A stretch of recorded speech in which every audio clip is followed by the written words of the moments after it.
Hey y'all, what's up? It's your girl G here and welcome back to my channel. I know this video is coming a little bit late, you guys, and I missed the first part, but your girl had a hectic life going on, point blank period. So let's not waste no time. Let's go ahead and chit chat a little bit about the Real Housewives of Beverly Hills reunion, part 2. Y'all, I watched this maybe like 1.5 times, so we just gonna talk. We just gonna talk about everything. And yeah, like I said, chit chat about the reunion, just kind of like the main points and stuff. This will just kind of be a quick little recap thought of what I, was thinking as the reunion happened. But nonetheless, y'all, we open up with Kyle, and Kyle basically feeling like Dorit left her hanging when it came to, Kathy, Big Cat. Okay, shout out to Rodney. Basically, here's the thing, Kyle. It very much seems that you want everybody else to fight your fight with Kathy because you don't have the mitigated gall or the cojones to do it yourself, okay? And it's very apparent that we all know that Kathy is quite literally, the socialite of the socials. Like when you watch those TV shows and it's like, the rich housewives that throw these immaculate parties and, you don't want to be cut off the list. It's like you're only validated if this person acknowledges you kind of in that community. And Kathy is kind of that person where it's like she says what's what. And Kyle wanted Dorit to basically defend her when y'all know everything happened with Kathy last season.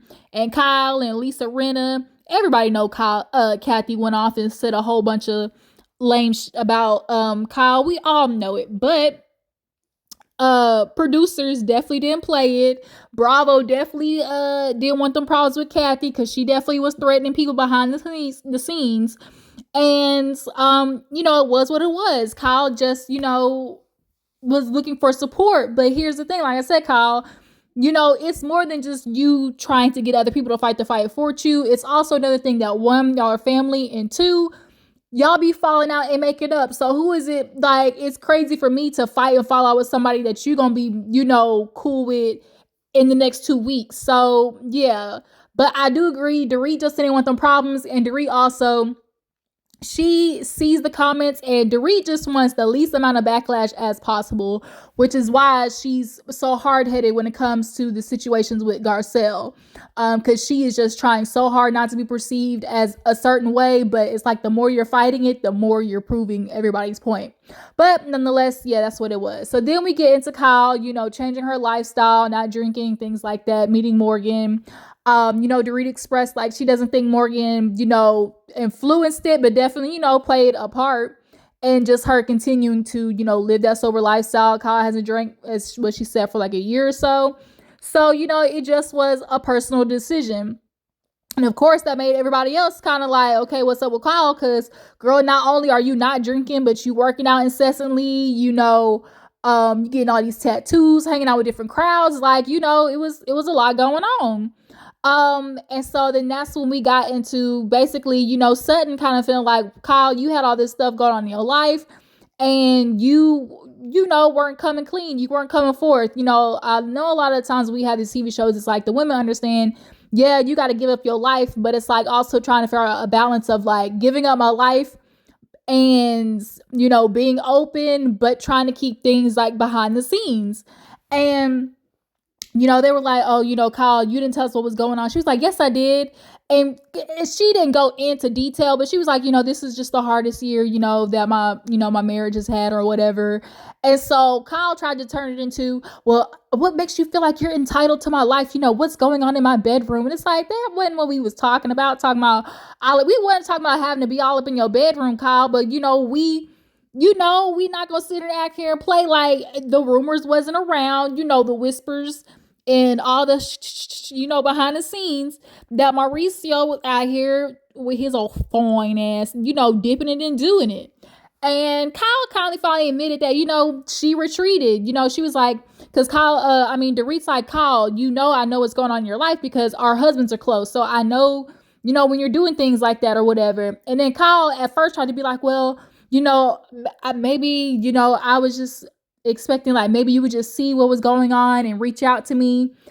But it's like like Dorit said, she's like, I did reach out to you one, and I never got a reply. And then Kyle was like, well, in situations like this, I retreat. So it's like, I think Kyle is one of those people where it's like she she doesn't speak up, but she wants somebody to notice what's going on with her and ask. So it's like, I was just thinking like maybe we just reach out as a friend, see what I'm going through. And it's like, okay, as a friend, I can only do so much of just like, okay, I'm reaching out to you because things seem off. But if you're not, forking up the information or telling me what's wrong with you, there isn't much I can do. And then like Kyle said, if you're retreating and not, uh, spitting up the information, like, what do you want me to do about it? That doesn't make me less supportive of a friend. But then again, Kyle, too, you talk about, ask about it. But when Sutton was asking questions, you got all defensive. You talking about, Dorit, you wanted her to check up on you, ask questions, what was going on. But Sutton certainly was doing that. She noticed what was going on, but now all of a sudden it's like you want to be hush hush.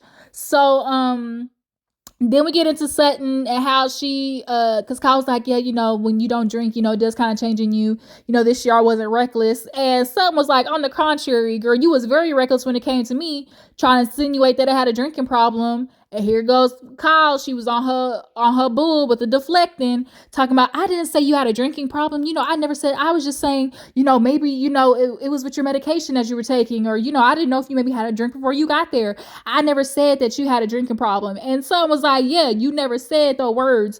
You're very smart, Kyle. You didn't say it, but you insinuated. And that's what Kyle knew exactly what she doing. All she kept repeating was, I never said you had a drinking problem. We got that part, Kyle, but Sutton was like, you didn't say it, but your insinuation, you were implying that I had a drinking problem. Both you and Dorit with the, maybe she had a drink before she got here, or, Sutton's the type of person that definitely looks like, she puts vodka in her coffee in the morning. We're not going to sit here and act like that scene did not just play across our TV 3, 4, 5 times. Like, you, Kyle, were definitely alleging her having a drinking problem and also having, an eating issue as well. And talking about, her pushing her food across the plate. How can you say that to me when you barely eat yourself? Like, Kyle, come on now. And like, you was definitely playing on Sutton's head top. And that's why Sutton was calling out like, Kyle, I know you're smart. Like, you're not going to say I have a drinking problem, but you knew what you were doing. You were dropping little seedlings.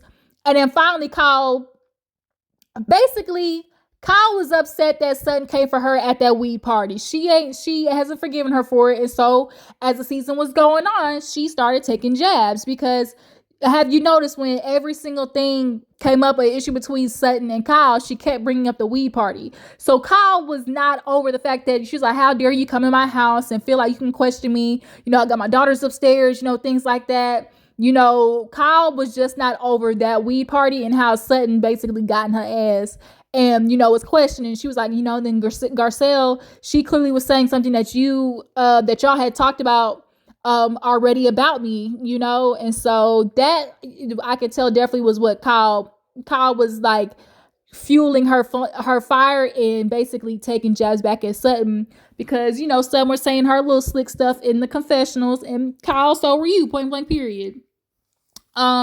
So what else happened after that? Yeah, after Sutton, basically got to Kyle about that. Andy asked, the other ladies, did y'all feel like, they were insinuating, especially with Crystal, she was the one in the scene. And Crystal was like, it was given more Dorit than, Kyle, but, they both definitely mentioned it.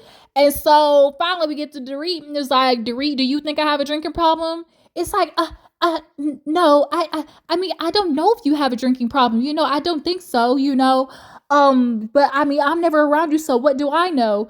And Kyle and Sutton was like, wait a minute, say that again, Dorit. You said you don't have one. But every time they try to get Dorit to say, hey, you don't have a drinking problem, she would not say it. Like, Dorit and Kyle both was on the BS, and then we bring up how Teddy mentioned it on Watch What Happens Live. It's just kind of like, all y'all together, though, good and goddamn well what y'all was doing in that situation with Sutton. Stop it. So, and the way Sutton and Garcelle's facial expressions this season and this reunion had me cackling, okay? So we move on to Erika. Y'all know Erika is trying to have her comeback, especially after, the freaking past couple of years that she had. She was just trying to get her life together, okay? And then now currently, she has a residency. They got into Sutton, her little slick ass remark of her, being a showman. She was being a showman when the person was like, oh, I heard the tickets were only going for $1. And someone was like, well, I heard they was $7. It definitely was a cute little, it was cute shade. For real, it was. And so finally, when someone was like, I was just, saying something back, I was actually paying you a compliment. And it's like, sudden, girl, stop it. She was just admit you was just, it was a joke. Don't y'all know my nature? So then just say that, Sutton. So, yeah, so of course you get into Erika, and then of course Andy asks about how, things are going with her, like, I guess like little documentary whatever about her life that's going to be on Bravo. It's called Betting on Blonde. And she talks to some of the victims, and Andy's like, well, can you say what the victim said? And she was like, no, I cannot. And he was like, so you can't say what they said? And she was like, no, I can't. And it's just like, girl, it's always some type of mystery with Erika. It's like, dang, by now something got to come up. But she did say allegedly that one of the clients found out that Erika's paychecks was in some client's like trust fund or some shit like that. So it's just kind of like Tom Girardi was doing the ultimate, white man scamming ways. Y'all know that's their history, just doing people all types of wrong. And so, that was just a huge thing that Erika had to deal with. Not only that, it's just like, of course people thought she was guilty, what she had to do with it. Andy asked about, does she have any friends left? And she got that one lawyer, I guess she alleged that she got, is her friend that's left, that I guess she was seen around, and people were trying to say that, oh, they was sugar baby and sugar, I guess that basically that was her next lick, is what people were trying to allude. So then, of course, they got into Erika, how it didn't look good that she wasn't showing necessarily empathy. And for me, I knew what, as most people, like, as Andy asked, like, a lot of people were just, basically coming to the conclusion that you expressing some type of guilt or empathy, kind of in the court of law, could be used as a form of you admitting guilt. And so, Erika just kind of say, that it's a situation where it's like, when you are advised by lawyers and you're dealing with court systems, like, you definitely have to just listen to your lawyers when they sit there and say, shut your ass up, okay? Don't say nothing. And so to everybody else, it does look like a lack of empathy. And it was, there was definitely someone was like, Erika, it did look bad, but, Erika was in the fight of her life, okay, y'all? She was in the fight of her life. So then, of course, they get on to Tom, and how Tom allegedly was just, he was just validated to be able to stand on trial. But it was like, wait a minute, this man 2-3 years ago had all types of dementia. So now all of a sudden, what do you mean? And so for Crystal, she's like, my dad had Alzheimer's. And so, I'm very familiar with it. Alzheimer's is one of those diseases, as time goes on, it gets worse and worse. So if that was his state, 3 years ago, where he was in a vegetative state, now how all of a sudden he can, speak up on his behalf in the court of law. And, of course, Erika was trying to give her justifications, I don't know, legally competent, all those type of things versus real life competent. And it had Crystal and Garcelle over there talking like, this shit don't make sense. You see that girl? Like, so who lying? And so Crystal like, well, shit, that would mean she was lying. I think in the beginning, Erika was just, doing what they said just because she was in a whirlwind, dealing with whiplash, her life falling apart. But I think as time went on, she slowly started being more independent and understanding, let me not go down with this ship, versus panicking and just doing whatever Tom said, because he's the reason you in this situation in the first goddamn place. So they also talked to Erika about Denise. Do she feel bad about getting in Denise's ass? She said, hell no, because she asked for it. Even Dorit was like, girl, she asked for it. She came in not only once, but twice. Like, girl, Denise, you was wanting the heat, and bitch, Erika burned your ass, flamed, scorched, okay? Just all types of hellfire. And so, yeah, she was like, hell no, she deserved it. So then, also with Dorit and Denise with the jacket, and Garcelle was like, she felt like maybe you were trying to just like kind of like just do like little petty shit like in the scene to kind of like do like a little bitchy girl moment. But Dorit really was trying to tell you, girl, yo jack up upside down. But Denise definitely was 3 sheets to the wind at that weed party. So then we get into Sutton and her with Christian, and Kyle basically feeling like, oh, you coming to me about my life, but all you had this season, Sutton, was a dating coach, and you bought a horse. And that was more like Sutton genuinely, like, we got a lot from Sutton this season. Not only that, the trip to Spain was about Sutton and, releasing her friend's ashes and things like that. We did get a little more insight to Sutton. Her ex, Christian, is a very powerful man. Allegedly, he make money globally, which makes sense because Sutton is getting $300,000 a month, okay? I would do anything for $300,000 a month. But yeah, she was just like, this season I watched kind of like my evolution of myself, from before, because they talked about when they were in Vegas, and Sutton basically had a whole ass fit because she couldn't go on stage and get that coochie scratched. Okay, trying to go on stage, get a little sexy red moment. Been that over. Let that coochie breathe. Okay, Sutton wanted one of them strippers to go over there and do a quick little 1-2 wipe across that cootie cat. Okay, she was and they were like, oh, Sutton, what was your reaction? She was like, I just didn't like the act of pretending cunnilingus. And so Erika was like, well, do you like it in real life?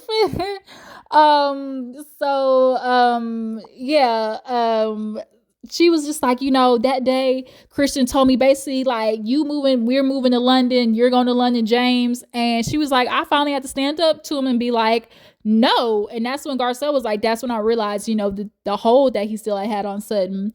Because when you deal with a man, first of all, you're married to him, you're kind of in that mindset of like, okay, I got to do whatever my husband says.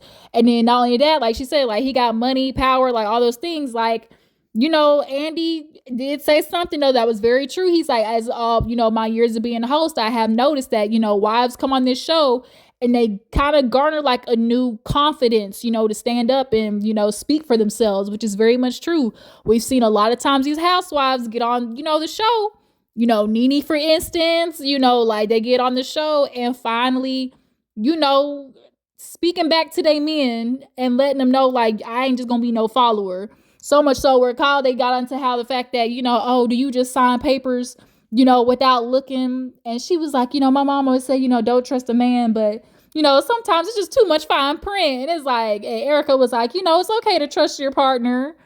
And he was like, yeah, are you sure you can speak on that? She said, hell no, I can't speak on trusting your partner. But that is one of those things where it's like, you feel like you can trust your partner until you can't.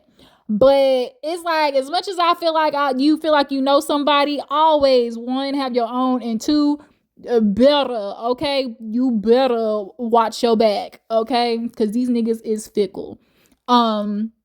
So papers, definitely if you got lawyers to read of your own, I would definitely suggest that, ladies. But yeah, so, Sutton just kind of, talked about like how this year was definitely a growing, aspect for her. So we got into the Dorit, her relationship, with Erika and her whole showmanship of, who's on the next way to Splitsville. And she was like, Dorit and PK. And it was a joke, but bitch, she was on to something because Dorit and PK was struggling this season. Of course, with the whole break-in, PK's like, I don't know what part is PTSD and just Dorit being obnoxious. But I mean, Dorit kind of is obnoxious and very dramatic. And so I'm sure for PK, it's like, I don't know. The lines are blurred between you just being dramatic and anxiety ridden and a control freak versus, it really being PTSD. And so, people were saying that, well, shit, did maybe PK, plan this fake robbery because PK might be in a little bit of financial trouble because y'all know allegedly it's a lot of lawsuits going on with Mr. PK, which might be why Dorit was what they said she went brown, she went back to brunette hair, all the labels is gone, and so they're like, did PK put you on a budget? She was like, no, at least not by PK. So it's like, so you are in a budget. No, I'm not on a budget. So which one is it, Dorit? Like, PK might not have put you on the budget, but bitch, you said you on a budget. Like, a budget's the budget, point blank, period, Dorit. And this definitely is giving, it might be some money problems behind the scenes, maybe so, because Dorit usually ain't got nothing but just, she's a label whore, the epitome. But she said that her and PK are working through things, and it was hard because PK was gone all the time. But then when he got back, PK stayed with Boy George in the hotel for like 2 weeks. And so PK was, Andy was like, so y'all living separate lives. And she's like, no, Andy, no, we weren't living separate lives. And he was like, well, like, she was like, we just, we just were separated for a little bit. Words have weight, Andy. And Gar said, oh, words got weight now. So it's just kind of like, Dorit, oh, words got weight when it come to you. But when you speaking all types of shit on other people, talking about, oh, I wouldn't be surprised if Sutton puts, vodka in her coffee, and to Garcelle about the situation going on with her, it's just, let's just move on past it, right? But now all of a sudden, when it comes to you, words got weight. That, you could tell that just aggravated Garcelle. Garcelle already just don't got no patience for Dorit, because she is quite literally the white woman that like gets just like, she lives in her bubble. She does not care to really invest in learning other people's lives and just understanding like, the way you're used to living with the other white people is different when you're living with people of other cultures. But yeah, so Dorit and PK, she said PK ain't drinking and everything, but I hold on, aren't Dorit and PK filing for divorce now, or didn't they file for divorce? And then of course they got into the part where Dorit got robbed again, and apparently she was trailed and got for $10,000 in Marshalls and Home Goods. And then and Dorit was like, yeah, Garcelle, about that, I really felt hurt by your comment. And, because Garcelle was like, yeah, the only thing I noticed about Dorit is that she still had, after the robbery, that she still had her jewelry. And it kind of was like, oh. And, she was like, everybody kind of got onto the details of the robbery. And one of the things was like, so they put a gun to your head, but just were so nice to leave the phone by the driveway. Like, that sounds crazy. She was like, well, it isn't, Garcelle. That doesn't sound crazy. The reason is because, I begged him, please just let me be able to call my husband. And that's why he left it down there. And so Garcelle was like, I'm just giving my opinion. It ain't going to change your reality no way. I'm just telling you what I was thinking. But Garcelle was saying what other ladies, what other people were thinking. She's like, is this crazy to me? And of course, Erika and Kyle was like, no, it's not impossible. And it's like, no, it ain't impossible, but this man is coming to rob you. This man clearly ain't got no care in the world. Now all of a sudden he nice enough to leave the phone. Yeah, it's just one of them things where we looking at Dorit with our good eye, okay? So what else happened? Yeah, Garcelle is just aggravated by Dorit. She just really is. Of course we get into Sutton and like the friendship, like she said with Kyle, feeling like the friendship, was a farce, and she's feeling like, y'all always wanted, she felt like Dorit, oh, we ain't talked, but now all of a sudden on camera, you want to ask me about mowing the car. And it's just like, Kyle, you were sitting here trying to play with people like people aren't noticing what's going on in your life. And she finally admitted, she's like, I didn't know what I was doing. We were going on, things, and I've been with this man for my whole life. So behind the scenes, I'm trying to figure it out. Like, am I staying with this person or not? And I think Kyle is just so scared to really just tell other people like, oh, me and Mo are not together. Like, I'm sure that's a hard reality to like really admit, like, oh shit, like I'm really about to divorce the man I've been with for 30 years. Like, especially for women, that fear of like not being with somebody, because y'all know as we're conditioned, like, oh, I gotta have a man, I gotta be married, like that's where your value lies type situation. And for Kyle, she was trying to figure that out, but girl, I said like, you didn't show. And she's like, how dare you, I've been on here, since my daughter was like 2, and now she's getting ready to, drive, and, engagements and, rumors and things like that. I've put my whole life on here. And it's like, okay, so if you put your whole life in here, that means you understand that what's going on with you and Mo right now is a part of that. Robin Dixon, she's trying to pull a Robin Dixon, okay? And so that really just kind of put a space for Sutton to bring up how Kyle wasn't necessarily the best friend. Yeah, Sutton just kind of was like, Kyle, these are things to talk about. And she was like, well, that's what it's like the weed party. She's like, I tried to be there for you at the weed party or whatever. And was it a strong come on at the weed party? Yes. But basically, all of a sudden, was just trying to get at is like, girl, this stuff is going on in your life, and I see you. And so they basically were just going back and forth. And then they got into like, how she felt like Kyle didn't stick up for her when it came to Teddy, alluding that she had a drinking problem and Watch What Happens Live. And she's like, it's clear that, no, that's something that y'all were talking about. And when Dorit was like, well, I forgot, yeah, Dorit, but earlier she was like, oh, I don't know if you have a drinking problem. I can't say. But girl, that's what you said on the show. Stick with it. Like Dorit, stand on business. You said it, so walk that walk. And so Sutton basically came back like, oh, really then? I don't know if you have a drinking problem either, Miss Carcass out. She's like, I don't know how many carcasses is on the floor by now. That shit took me out.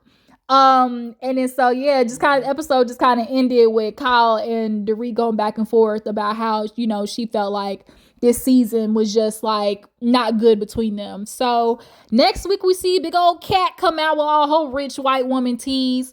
And we gonna see the mess that she ensues. Erika did, stand up and talk about how people are scared of Big Cat, and they want to be at the parties that had access, and they don't want to be shunned. So it's just kind of like, yeah. But yeah, you guys, that was Beverly Hills. Y'all tell me what you feel about the reunion. Kyle, is she, not being honest up totally when it comes to Mauricio situation? Did Sutton have the right to be upset with Kyle? Y'all think Dorit is gonna come back next season? She shouldn't. She shouldn't. Point blank. Period. And yeah, you guys follow my Instagram and Twitter, and I will catch y'all later. Bye.